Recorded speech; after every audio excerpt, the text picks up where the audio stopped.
কি ভাবছো? নিজের বউয়ের মুখে ভার্নিশ লাগাচ্ছি? হতেও পারে সত্যি। আমার তো রিসেন্টলি বিয়ে হচ্ছে, 1 মাসও বাকি নেই। তো নিজের গাছকৌটোটা আমি বানাতেই পারি, তাই না বলো? গাছকৌটোটা বানাতে বেশি কিছু না, আমি একটা নিজের ফটো এঁকে নিয়েছিলাম, আর আমার বউয়ের ফটো আমার পাশাপাশি এঁকে নিয়েছিলাম। হেভি লাগছে না আমাদের দুজনকে? আর হ্যাঁ, পাশে একটু কলকা করে নিয়েছিলাম সুন্দর করে। কেমন লাগছে জানিও কিন্তু কমেন্টে। ই বাবা, পিছনের নামটা দেখে তো তোমরা বুঝেই গেলে কার। ইস, সরি গো, প্র্যাঙ্ক করছিলাম তোমাদের সাথে।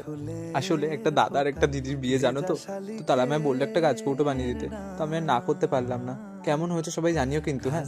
অনেক কষ্টে বানিয়েছি, অনেক টাইমও লেগেছে। আর দেখো, লাস্টে সুন্দর সুন্দর পুঁথিগুলো বসিয়েছি, কেমন লাগলো জানাবে কিন্তু। পাশ দিয়ে পথ গেছে দূরের থেকে দূরে, পাশ দিয়ে পথ গেছে দূরের থেকে